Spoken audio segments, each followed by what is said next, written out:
Olá, bem-vindos ao Legal Talks, programa que tem o objetivo de trazer análises sobre as decisões do TST, STJ e STF que impactam na sociedade brasileira.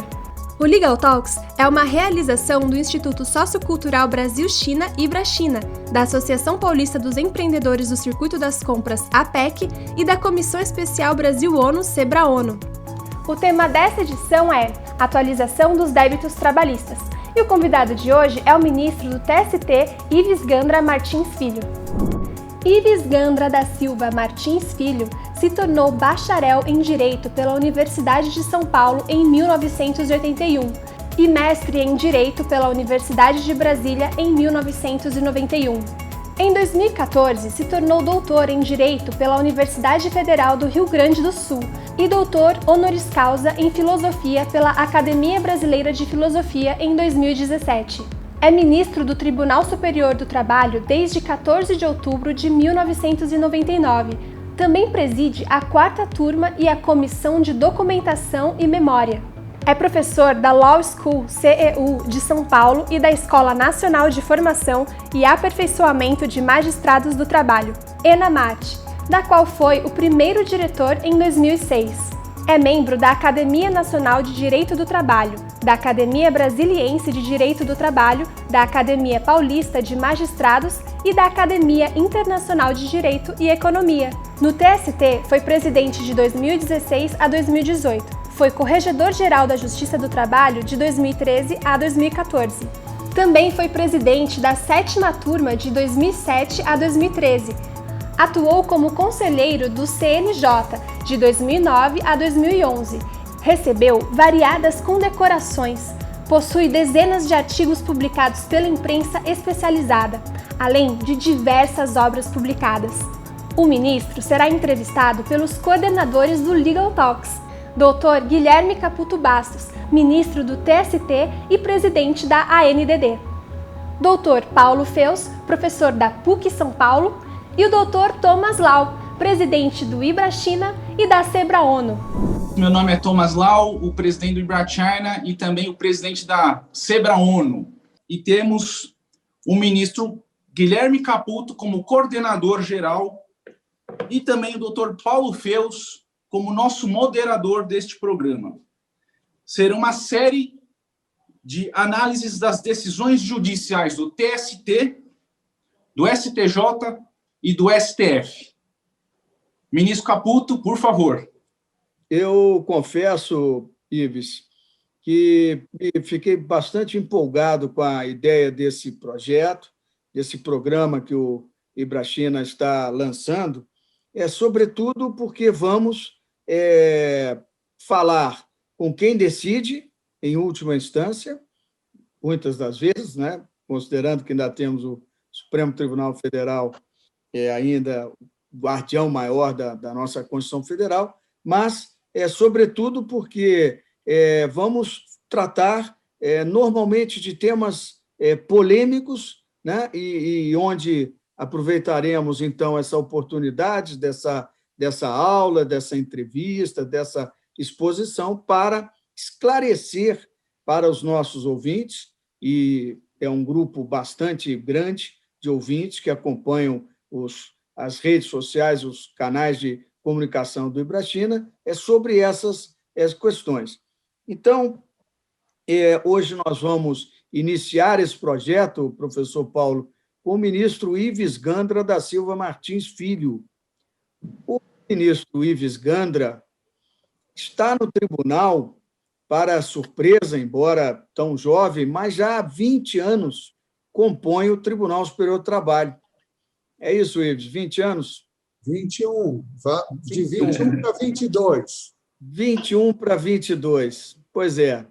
E o ministro Ives também a sua carreira dentro do tribunal, não como ministro, mas como servidor, e sempre pontificou. Ministro Ives sempre teve assim um dom de professoral, né? Ele é muito didático, muito objetivo e, sobretudo, muito corajoso, muito firme nas suas convicções. Isso quem o conhece há muitos anos, como eu, sabe que isso é uma característica muito forte da sua personalidade. Né? Uma pessoa muito firme nas suas convicções, e isso o tornou um dos ministros referência do Tribunal Superior do Trabalho e, quiçá, as suas lições se espraiam aí para outros tribunais. Ministro Ives Gandra, nós iniciaremos esse projeto com uma das questões mais tormentosas, pelo menos no ambiente da justiça do trabalho, do direito do trabalho, do direito processual do trabalho, que é a questão da atualização dos créditos trabalhistas. No próprio ambiente interno da justiça do trabalho, essa foi uma questão absolutamente polêmica, de idas e vindas, até que o Supremo Tribunal Federal resolveu colocar uma pá de cal nesse assunto até que sobrevenha uma solução legislativa apropriada e pertinente. Eu queria que Vossa Excelência nos trouxesse para nós, né, nos trouxesse esse histórico essa candente discussão que ocorreu em torno desse ambiente da atualização dos créditos trabalhistas. Está com a palavra, Vossa Excelência. Muito obrigado, ministro Guilherme Caputo, dileto amigo de longa data. Cumprimento aqui o doutor Thomas Loll, o doutor Paulo Feios e todo o Instituto Ibrachina, também o ministro Alexandre, que vai participar logo mais, o ministro Emanuel também vai participar. Aceitei com gosto o convite do ministro Guilherme, exatamente porque nós temos a oportunidade, através desse encontro, desse debate, de esclarecer alguns pontos que ainda não estão totalmente claros em relação a essa última decisão do Supremo Tribunal Federal a respeito de qual o índice aplicado para a atualização dos créditos judiciais trabalhistas. Nós temos notado que, reiteradamente, o Tribunal Superior do Trabalho, quando o Supremo define em precedente de repercussão geral ou em ADIM determinado tema e, em princípio, teria colocado uma pá de cal, teria solvido a questão, o Tribunal Superior do Trabalho tem sido um pouquinho refratário a vamos dizer assim, aplicar essa jurisprudência, esses precedentes, muitas vezes muito afeto à posição que o tribunal firmou, a posição, muitas vezes, mais protecionista do empregado, e tem utilizado, como recentemente disse a ministra Cristina, nossa presidente, da técnica do distinction para não aplicar o precedente do Supremo Tribunal Federal. Então, nós acabamos tendo a seguinte situação. Na hora de resolver a questão, o Supremo Tribunal Federal resolve cassando decisões do TST, mas, na hora de fixar a tese, fixa a tese em termos minimalistas, o mínimo necessário para deixar claro qual é a sua posição. E essas teses minimalistas têm sido utilizadas no Tribunal Superior do Trabalho por uma determinada corrente para dizer que alguns aspectos não foram devidamente esclarecidos e que permite um distinguishing que faça com que não se aplique esse precedente aos casos concretos. Antes de entrar no caso concreto da atualização dos créditos trabalhistas, eu vou referir o que está acontecendo, por exemplo, na questão da responsabilidade subsidiária da administração pública em caso de terceirização e não cumprimento das obrigações pela empresa terceirizada. O Supremo decidiu a ADC número 16, dizendo que era constitucional o artigo 71, parágrafo 1º da Lei 8666, de Licitações, diz que era constitucional. O artigo é claríssimo, ele diz que não há responsabilidade subsidiária. O que aconteceu? O Supremo abriu uma exceção, dizendo, no caso que fique claramente demonstrada a culpa em elegendo ou em vigilando do tomador de serviços da administração pública, vai caber a responsabilidade subsidiária. Ou seja, abriu uma exceção para demonstração cabal de culpa em vigilando ou culpa em elegendo. O que o Tribunal Superior do Trabalho fez pela sua seção de dissídios individuais? Firmou a tese de que o ônus da prova é do empregador de provar que ele não tem culpa, ou seja, inverteu o ônus da prova, dizendo que ele vai ter que provar que fiscalizou. Qual foi a consequência prática desse distinguishing? A exceção virou regra. Mais de 80% dos processos que são julgados no Tribunal Superior do Trabalho não se aplica à tese de repercussão geral do Supremo Tribunal Federal. A ponto do Supremo, nas suas duas turmas, a primeira turma e a segunda turma, deixarem claro que o ônus da prova é do empregado e, num segundo julgamento, a STJ manter o seu entendimento de que o ônus da prova é do empregador e continuar refratária à jurisprudência da Suprema Corte. Isso levou a Suprema Corte a, além do tema 246, criar agora o tema 1118, se não me engano, para discutir só esse aspecto do que foi o distinguishing feito aqui pelo Tribunal Superior do Trabalho. Portanto, a nossa grande preocupação tem sido, atualmente, que nós não conseguimos resolver os grandes problemas trabalhistas.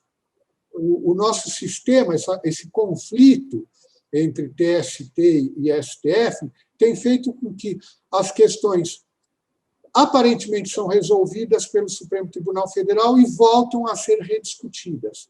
Outro exemplo é o tema 725, sobre terceirização. O Supremo deixou claro que é possível a terceirização de atividade fim. Então, acabou com essa distinção atividade fim e atividade meio. Vem o Tribunal Superior do Trabalho e cria um distinguishing. Se houver a subordinação estrutural da empresa, do empregado, através da empresa terceirizada à empresa tomadora de serviços, então é reconhecido o vínculo direto com o tomador de serviços. Ou seja, novamente, as decisões do TST não aplicam as teses de repercussão geral do Supremo Tribunal Federal. Então, o receio é que venha acontecer algo semelhante com esse tema da ADC 58. Por isso que é importante nós fazermos esse esforço histórico de por que o Supremo decidiu, no sentido que decidiu, estabelecendo que o índice de correção monetária é o da Selic, para que fique claro que não dá para fazer distinguishing aqui. Pois bem, fazendo um apanhado rápido, histórico, o Tribunal Superior do Trabalho, em 2015, na arguição de inconstitucionalidade número 479 de 2011, foi relator o ministro Cláudio Brandão, decidiu que não se podia mais aplicar para a correção monetária dos débitos judiciais trabalhistas a TR, porque a TR não recompunha devidamente o poder aquisitivo da moeda e fazia com que, na verdade, o trabalhador acabasse perdendo aquilo que ele tinha direito era um atentado ao direito à propriedade, porque ele ia receber menos do que ele receberia se tivesse o empregador pago as parcelas na época devida. Qual foi o fundamento do TST ao declarar inconstitucional, por arrastamento, o artigo 39 da Lei 8.177 de 91, que tratava especificamente da questão da recomposição dos débitos judiciais trabalhistas. Dizia, essa matéria já foi enfrentada pelo Supremo Tribunal Federal.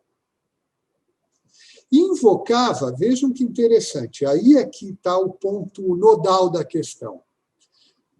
O Supremo, na ADI 4425, ADI 4425, o Supremo Tribunal Federal tinha enfrentado o problema da correção monetária na questão dos precatórios. O que tinha acontecido? A emenda 62, que tratava de precatórios, foi o que a gente chamou até de mais um calote, de jogar para frente o pagamento de precatórios, parcelar um prazo ainda maior. Pois bem, o que previa o artigo 100, principalmente no parágrafo 12, artigo 100, parágrafo 12 da Constituição Federal? Ele dizia o seguinte: é possível que o titular de um precatório ele também seja devedor da fazenda pública. Ele tenha tributos a pagar. Então, é possível fazer a compensação entre o precatório que você tem a receber e os tributos que você tem a pagar. Só que o que estava acontecendo por causa da redação do parágrafo 12 do artigo 100? O precatório era corrigido pela caderneta de poupança e os créditos da fazenda pública pela Selic. E havia uma diferença grande, era quase o dobro. Então, na hora que você ia liquidar os dois e fazer a compensação, o titular de precatório só ia perdendo. O que disse, então, o Supremo Tribunal Federal? Eu estou aqui com a ementa, e é muito importante nós termos em conta a ementa da decisão do Supremo Tribunal Federal. No item 5 da ementa da ADI 4425, ela tratou especificamente, o item 5, da questão da correção monetária. E disse o seguinte: a atualização monetária dos débitos fazendários inscritos em precatórios, segundo o índice oficial de remuneração da caderneta de poupança, viola o direito fundamental de propriedade. Por quê? Porque não recompõe o poder aquisitivo da moeda. Portanto, a decisão do Supremo Tribunal Federal mexeu num dos fatores de recomposição dos créditos judiciais, no caso dos créditos em relação à fazenda pública. Mas no item 6 da ementa, deixa claro que também mexeu nos juros. O que diz?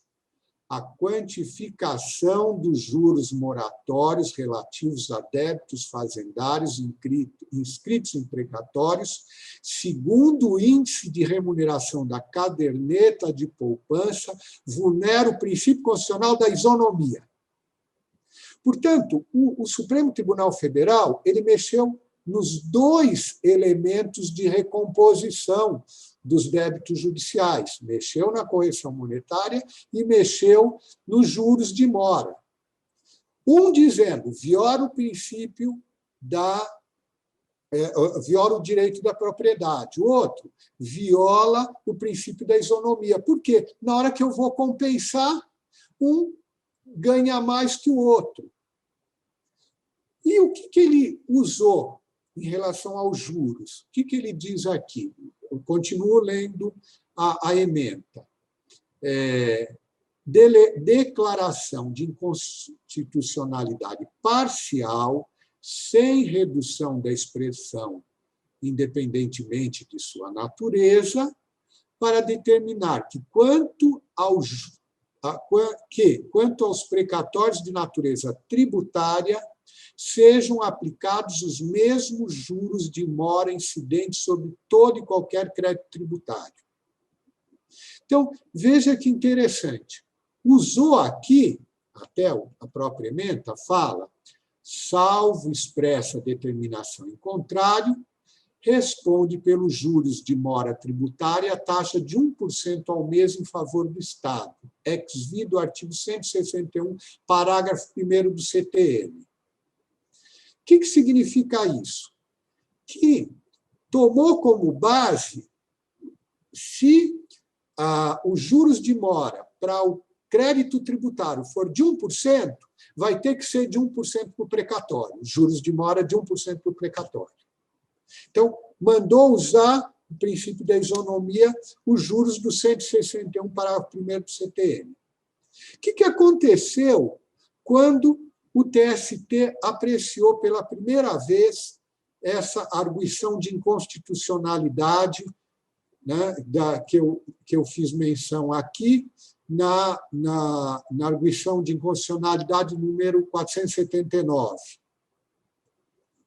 Tomou a literalidade do 161, que fala de 1%, então não precisa mexer nos juros. Por quê? Porque na Justiça do Trabalho, os juros de mora do período processual é de 1%, por força do artigo 39, parágrafo 1º da Lei 8.177. Então, vamos só mexer na correção monetária. E vamos aplicar o IPCA, como o próprio Supremo determinou, que seria a aplicação do IPCA para a correção monetária. Só que não foi feita a leitura devida do artigo 161 do Código Tributário Nacional. O que diz o artigo 161 do Código Tributário Nacional no seu parágrafo 1º? No seu parágrafo 1º. Se a lei não dispuser de modo diverso, os juros de mora são calculados à taxa de 1% ao mês. O que acontece? Isso foi um esquecimento, no momento que nós julgamos aqui no TST a arguição de inconstitucionalidade 479. Na esfera federal, nós temos a Lei 9.065 de 95, que adotou a taxa Selic para o juro, para correção monetária e juros, porque a taxa Selic traz os dois embutidos. Portanto, os créditos tributários são corrigidos, são recompostos, tanto quanto a correção monetária, quanto aos juros de mora, pela taxa Selic. E isso se espraiou pelos estados e municípios. Portanto, se tivermos em conta o artigo 161, parágrafo 1º, o que nós temos? O crédito tributário ele é recomposto pela taxa Selic. O que acontece hoje com todos os demais créditos judiciais de questões administrativas, previdenciárias, tributárias, cíveis? Todos estão seguindo esse modelo. Só a Justiça do Trabalho tinha um sistema ultra privilegiado, que era TR mais 1% ao mês. Mais 1% ao mês. que aconteceu? Já era superprivilegiado. Veio a Justiça do Trabalho a colocar um patamar ainda maior, que era manter os juros de 1% e ainda colocar o IPCA. Ou seja, pegou parte da decisão do Supremo, pegou o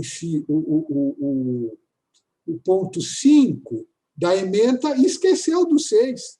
Esqueceu. Por quê? Não, aqui fala de 1%. Mas fala de 1% se não houver lei específica. E a lei específica hoje é a lei, no caso da área federal, a 9.065/95, que praticamente todos os estados e municípios adotaram. Isso fez com que se entrasse com a ADC 58, quando o TST, primeiro, julgou essa arguição de constitucionalidade 479. Quando veio a reforma trabalhista a insistir no uso da TR, editando o artigo, mudando o artigo 879, parágrafo 7º da CLT, e dizendo que era a TR para correção monetária, houve uma nova arguição de inconstitucionalidade. Caiu para a ministra Adelaide. E o voto dela era na mesma linha, pegando a questão da correção monetária e esquecendo a questão dos juros. Aí gerou, efetivamente, a ADC 58. Junto com a ADC 58, por exemplo, a Ana Matra entrou com a sua ação de inconstitucionalidade contra o artigo 879, parágrafo 7º, insistindo em que deveria ser declarada a inconstitucionalidade da TR e usado o IPCA. E nessa brincadeira também foi levado em consideração o artigo 39, caput, e o seu parágrafo 1º da Lei 8.177 de 91. Agora, vejam que interessante, né, a redação deficiente do artigo 39. Ele, na verdade, só tratou de juros.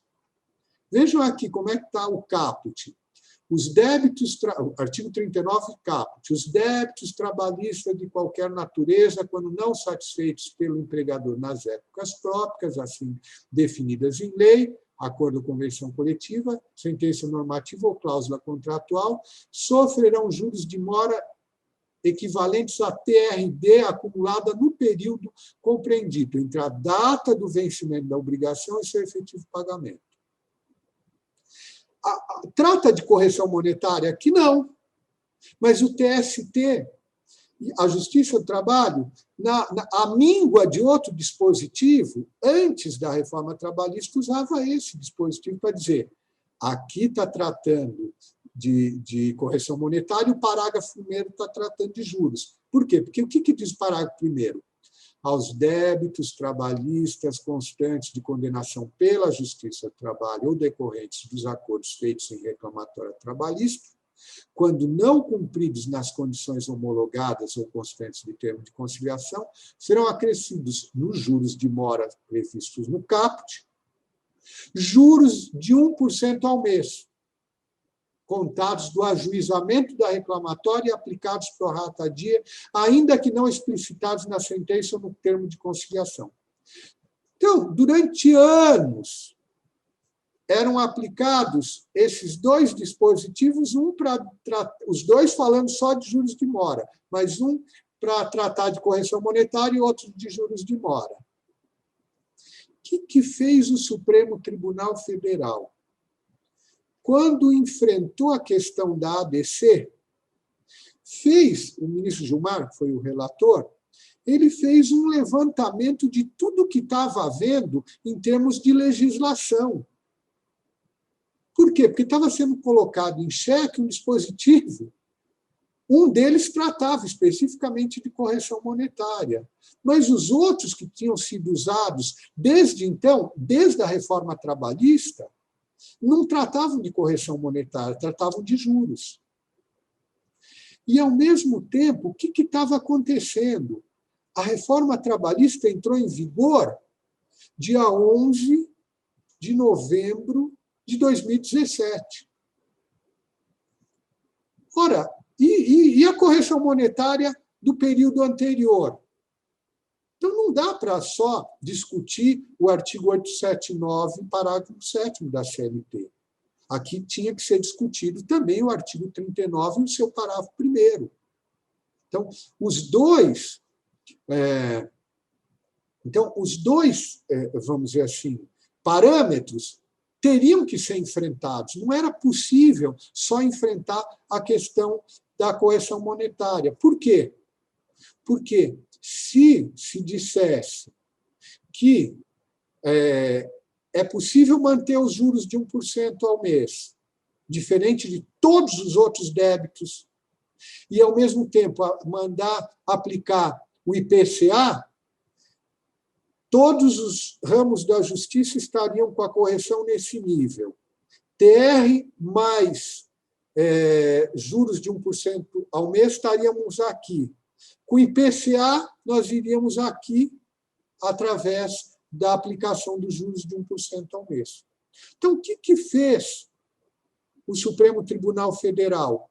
Ele aplicou exatamente os dois polos da decisão anterior do Supremo, na ADC 44, na ADI 4425, pegou correção monetária e juros e os aplicou. Mas por que ele fez isso? Porque a própria taxa utilizada para o crédito tributário, para os demais créditos, tem sido a Selic. E a Selic ela traz embutidos juros. Ela atualiza a correção monetária e já traz os juros. Foi isso que fez o Supremo Tribunal Federal. Portanto, qual que foi o dispositivo da decisão do ministro Gilmar? Ficaram vencidos o ministro Fachin, o ministro Rosa, o ministro Lewandowski e o ministro Marco Aurélio. Qual foi o dispositivo? Ante o exposto, julgo parcialmente procedentes as ações diretas de constitucionalidade, as ações declaratórias de constitucionalidade, para conferir interpretação conforme a Constituição, artigo 879, parágrafo 7º, e o artigo 899, parágrafo 4º da CLT, na redação dada pela Lei 3.467 de 2017, que é a da reforma. Nesse sentido, há de se considerar que a atualização dos créditos decorrentes de condenação judicial e a correção dos débitos recursais em contas judiciais na Justiça do Trabalho deverão ser aplicados, e isso é importante, até que sobrevenha a solução legislativa. É muito parecido com o artigo 161, parágrafo 1º do CTN, até que venha outra solução. Os mesmos índices de correção monetária e de juros vigentes para as hipóteses de condenações cíveis em geral. Quais sejam? IPCA na fase pré-judicial e, a partir da citação, a incidência da taxa Selic. Artigo 406 do Código Civil.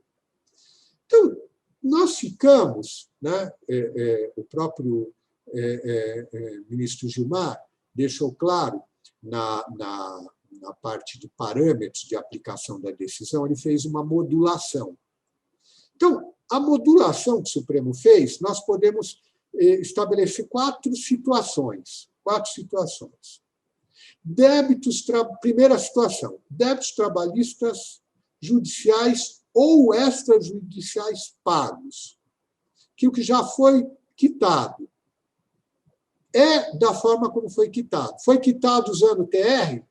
Válido. Foi quitado usando o IPCA? Válido. Juros de 1% ao mês? Válido. Segunda hipótese, processos transitados em julgado com definição dos critérios de juros e correção monetária. é a definição que tiver na sentença transitada em julgado. Usou IPCA? IPCA. Usou TR? TR. Juros de 1%? Juros de 1%. Agora, processos transitados em julgados sem a definição dos critérios de juros e correção monetária, decisão do Supremo. Taxa Selic, que já traz embutidos os juros. Processos em curso, ainda não se discutiu a questão. IPCA e na fase pré-processual e taxa Selic na fase processual, que traz os juros. Problema que surge, então, quais são os juros? Ele definiu a correção monetária em relação à fase pré-processual, correção monetária. Definiu os juros em relação à fase processual, que estão embutidos na Selic.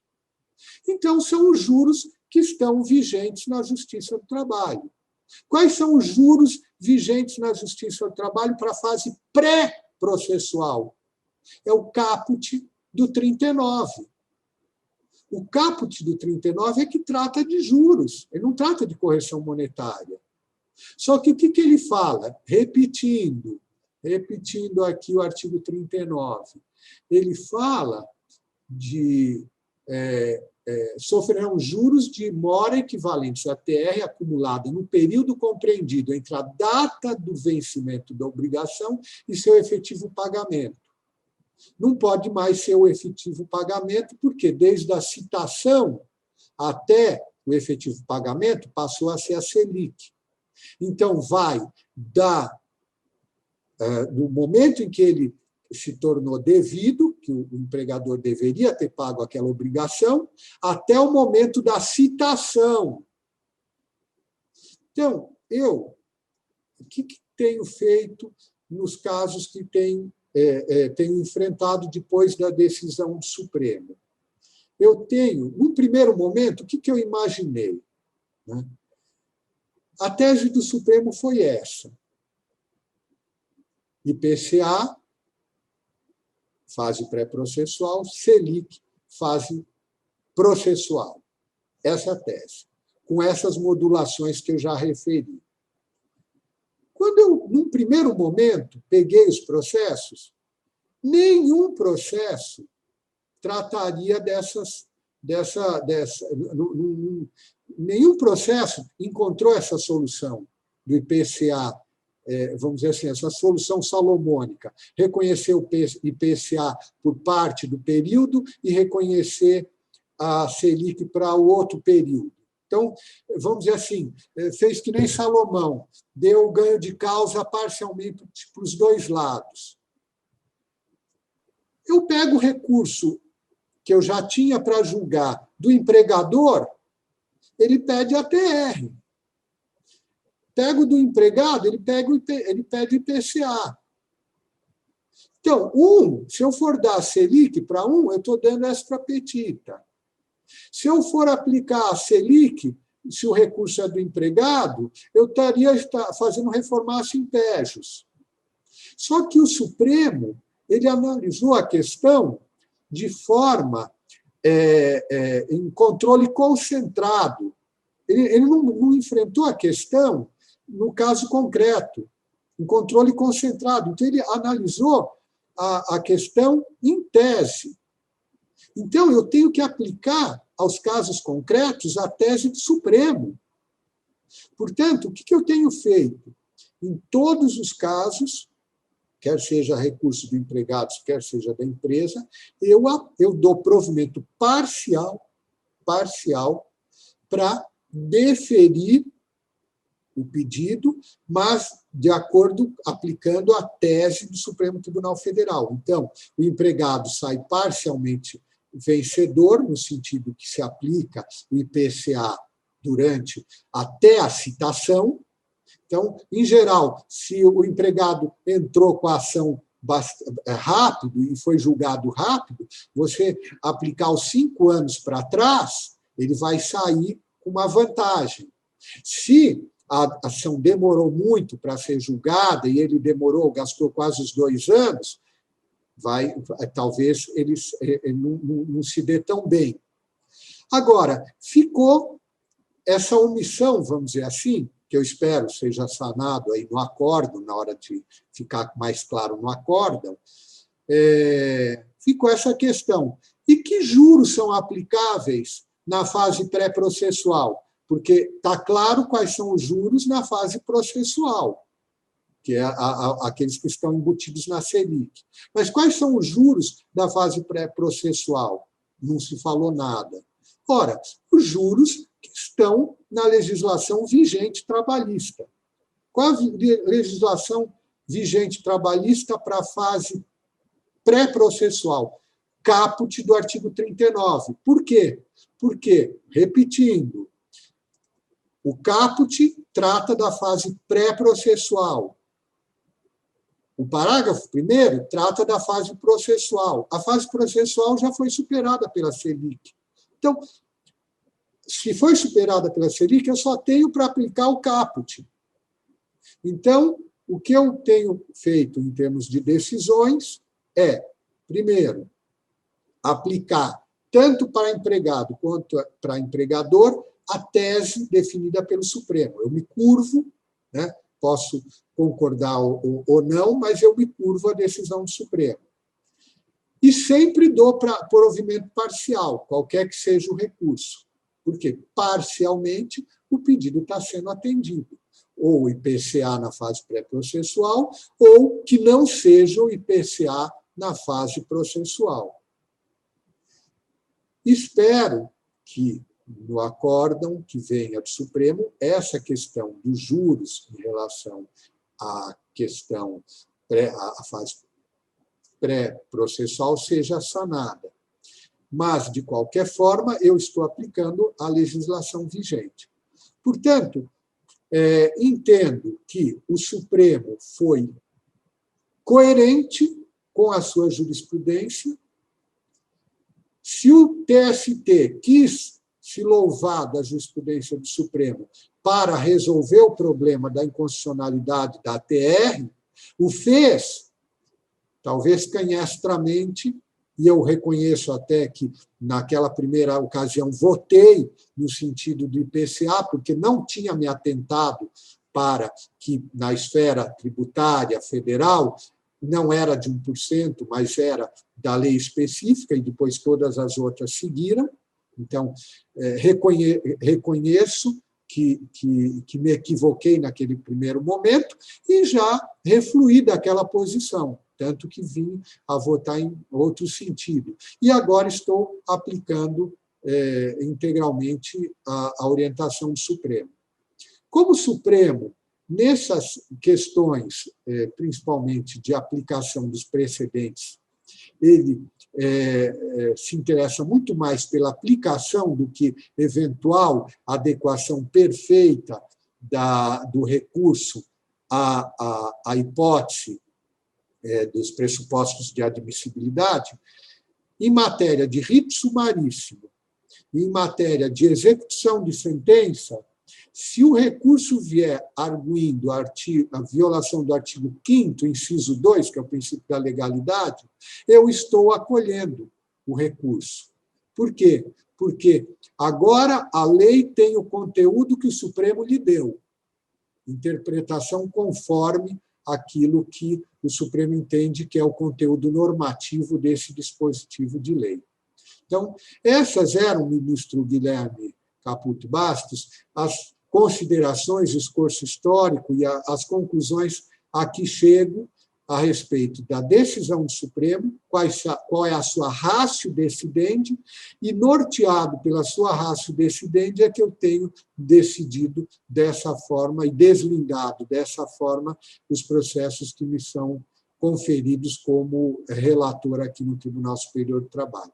Devolvo a palavra a Vossa Excelência, se tiver ainda alguma coisa que eu não fui claro e que eu poderia esclarecer melhor.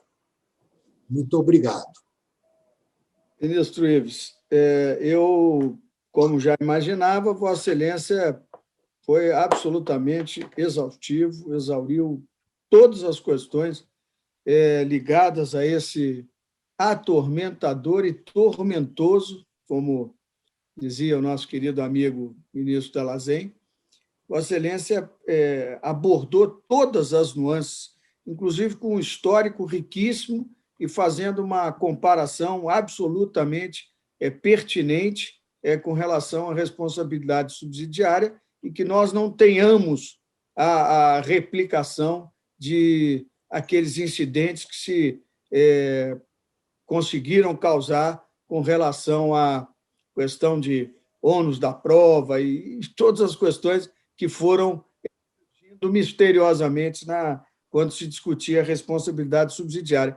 Eu achei também bastante prudente a explicação e a conclusão de Vossa Excelência com relação aos juros, porque o Supremo Tribunal Federal ele fala em atualização dos créditos, e nós não poderíamos conceber que haja uma atualização integral para o período pós-citação e não houvesse para um período anterior, quando só se observou a aplicação do índice do IPCA-E e não se falou em juros. Então, Vossa Excelência também já abordou e, quiçá, agora, na publicação do acórdão, esse assunto seja, essa omissão seja sanada de alguma forma.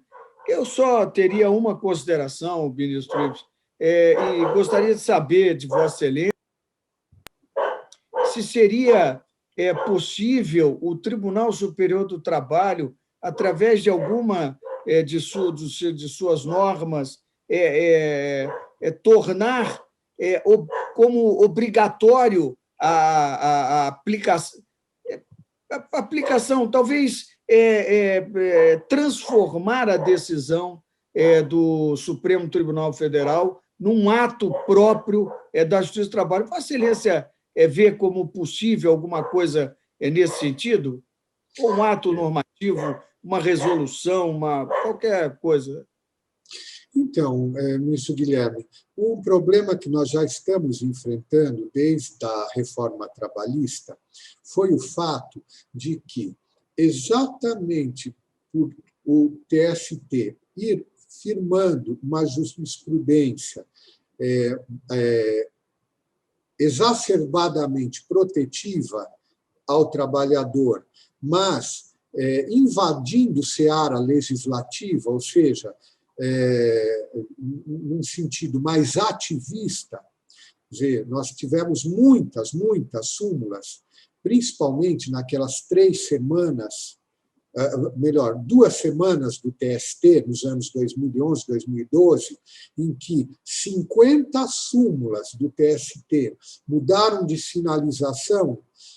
Antes não concediam determinado direito ao trabalhador, porque a lei não lhes conferia esse direito, e mudaram a sinalização para conceder esse direito. Na reforma trabalhista, essas súmulas voltaram à sua sinalização anterior, tornadas artigos da reforma. Então, exatamente por isso, o que eu chamo de terceira lei de Newton, a toda ação corresponde a uma reação em sentido contrário e de igual intensidade. Então, também a reforma foi muito dura nesse sentido. E onde está a dureza da reforma? A reforma estabeleceu 2 dispositivos em relação à simulação de matérias pelo TST, pelos TRTs, fazendo com que só com quórum qualificado, só com a participação da torcida do Flamengo, que recentemente novamente campeão brasileiro. Pois bem, só chamando toda a torcida do Flamengo, ou seja, chamando centrais sindicais, confederações patronais, OAB, Ministério Público, Procuradoria-Geral, para se manifestar numa mudança de súmula, que poderia, ou edição de súmula, poderia haver essas mudanças, o que praticamente inviabilizou a simulação. E o que tem acontecido? Eu, como presidente da Comissão de Jurisprudência aqui do TST, hoje estou com as mãos atadas, levei até aos meus pares, o ministro Lélio, o ministro Alberto, talvez nós pudéssemos editar vamos dizer assim, alguma resolução simplesmente dizendo que as súmulas que têm o seu conteúdo contrário à legislação atual trabalhista, da Lei 13.467 de 2017, que fossem canceladas ou dizendo tem aplicação até o momento da vigência da nova lei. Mas não encontrei respaldo dos meus colegas. E o que eles dizem é que a matéria, até de certa forma, foi levada ao pleno, que foi a questão de esse dispositivo que restringe a simulação, ele diz respeito à edição e cancelamento, mas ele não fala em alteração. Então, a rigor, nós poderíamos alterar, mas os colegas, na sua maioria, entendem que também a alteração teria que ter toda a participação de tantas pessoas, tantas entidades, e ainda com quórum clarificado, com um número X de precedentes. Então, ministro Guilherme, eu vejo, primeiro, difícil do ponto de vista instrumental, e, segundo, difícil em termos de até o entendimento de grande parte da Corte, que, se tem sido refratária à jurisprudência do Supremo Tribunal Federal, que reformou as decisões em outras matérias, continuará sendo refratária em relação a essa matéria concreta. Então, por uma ou por outra, acho difícil que nós venhamos a editar algum ato, e nesse sentido também me parece que o que vai acontecer é que cada turma vai aplicar de uma forma essa decisão do Supremo. A nossa, tivemos essa semana uma decisão que eu era relator, que Vossa Excelência e o ministro Alexandre me acompanharam, seguindo estritamente o que eu narrei aqui de como estou solucionando os casos. Então, hoje é a jurisprudência da 4ª turma do Tribunal Superior do Trabalho, essa que eu descrevi aqui rapidamente nessa nossa reunião.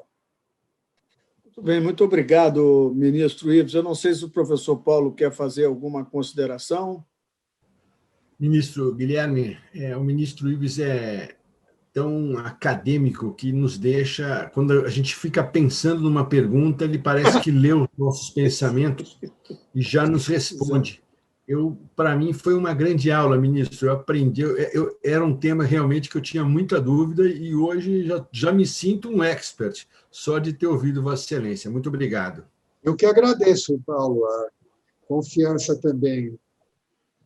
Muito bem. Eu vou passar, então, vou devolver a palavra ao presidente Thomas para algumas considerações finais e os agradecimentos a Vossa Excelência por essa verdadeira aula para o Instituto Ibrachina e para esse novo projeto que já começa com grande sucesso com essa exposição de Vossa Excelência. Obrigado, ministro Caputo. Quero parabenizar o ministro Ives pela aula. Para mim também foi uma aula, doutor Paulo. Aprendi muito e fiquei muito curioso também, ministro Ives, com a questão da compensação do precatório e com os tributos da Fazenda Pública. Né? De um lado, você falou que a compensação do precatório tem lá a questão da caderneta de poupança e a outra, pela Fazenda Pública, a taxa Selic. Teve muitas anulações dessas compensações, ministro? Fiquei curioso, porque depois que o STF decidiu, como que ficaria essa situação do que já foi compensado? Não, uma das coisas que na época, eu estava compondo o CNJ, quando o CNJ editou, se não me engano, a resolução 115, agora não lembro se é 115 ou 125, já faz um tempinho, foi 2011. Nós tínhamos encontrado assim, uma meia-sola para resolver o problema dos precatórios. E, quando eu me reuni como relator da matéria com a OAB, que representava os credores, e a AGU, e procuradorias de estados, nós encontramos um meio termo. E é interessante que a própria AGU, as próprias procuradorias reconheciam essa descompensação e a necessidade de se corrigir essa distorção. Tanto que eu dizia o seguinte: um Estado que trata o contribuinte de uma forma e aquilo que ele deve ao contribuinte e aquilo que o contribuinte deve a ele de formas distintas é um Estado aético. Isso aqui já é uma questão de ética. E concordaram. Então, nesse sentido, claro, vai caber a cada um, se ficou prejudicado porque não recebeu a compensação da forma como o Supremo acabou definindo, né, pode pedir alguma, vamos dizer assim, alguma diferença, mas sempre dentro daquilo que foi a modulação que o Supremo Tribunal Federal estabeleceu. Tanto que, nessa decisão, eu estou aqui com ela, a decisão do ministro, que foi relator, o ministro Cláudio Brandão, ele pôs que a modulação seria da data em que o próprio Supremo estabeleceu a modulação, então seria o ano de 2015. Mas depois, em vários declaratórios, o próprio Supremo mandou jogar ainda mais para trás, desde a edição da emenda 62, né, que eu acho que é de 2000, agora não lembro se é a emenda 62, 92, que é de 2009. Então, essas datas vão variar conforme a modulação que o próprio Supremo acabou batendo o martelo final, quanto para trás, como diriam os goianos, quanto para trásmente nós podemos ir voltar para estabelecer o marco inicial da contagem dos juros, da correção monetária para a atualização de créditos e compensações. Tá bom, Tomás? Doutor Tomás? Obrigado, ministro Ives. Estamos chegando já próximo ao encerramento do nosso programa, ministro. O seu tempo agora para as considerações finais. E agradeço muito aí a sua aula, porque para mim é uma experiência enorme saber muito sobre a atualização e a correção monetária, ministro.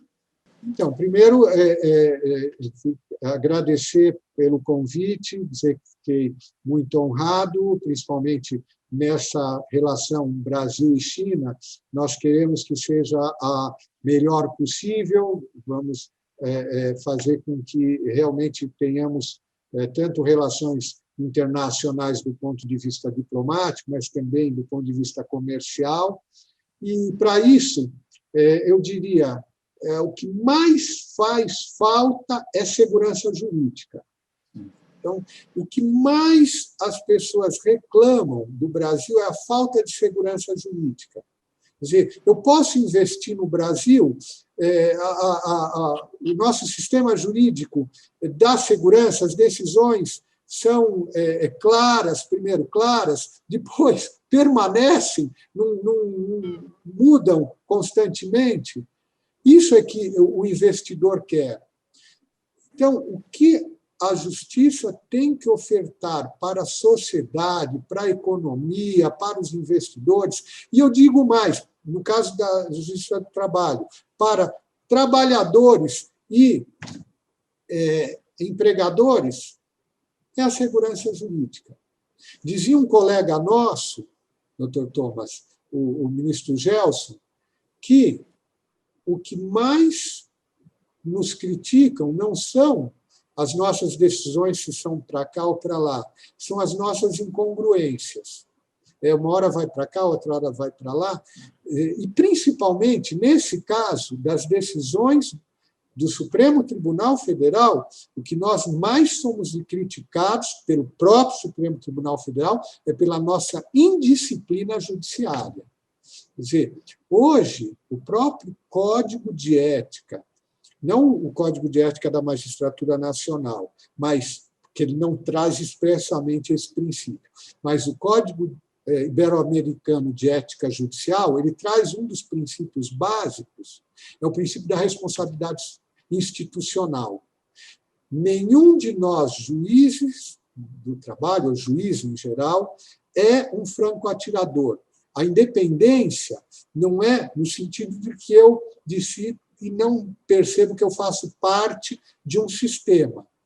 Então, eu faço parte de um sistema, eu tenho que saber que as minhas decisões elas têm que seguir a orientação desse sistema. E se eu tenho precedentes, eu tenho a obrigação de segui-los. Ressalvo o meu entendimento, mas sigo. Às vezes, já aconteceu isso, a nossa quarta turma foi criticada por não seguir a orientação da SDI1. E eu me defendi dizendo, eu não estou seguindo agora porque tem uma decisão maior da Suprema Corte, a qual nós todos devemos observância. Então, isso supõe o quê? O exercício da virtude da humildade. Eu não sou dono da verdade, eu vou seguir aquilo que... Eu manifesto, dou meu voto, mas no momento em que fui vencido, vou seguir essa orientação. Ressalvo entendimentos, eventualmente junto voto vencido, ou ressalva de fundamentação, mas devo seguir essa orientação. Então, essas eram as considerações finais que eu faria. Que saibamos compor, nós, juízes do trabalho, compor com equilíbrio as relações de trabalho, né, dando justa remuneração ao trabalhador, justa retribuição à empresa, como nos manda o artigo 766 da CLT, quando trata de dissídios coletivos, mas que também se aplica a dissídios individuais. Muito obrigado, então, a todos. Chegamos a mais um final do programa Legal Talks. Agradecemos a sua participação até aqui. E se lembre de ativar as notificações para sempre receber lembretes dos nossos próximos programas. Até a próxima!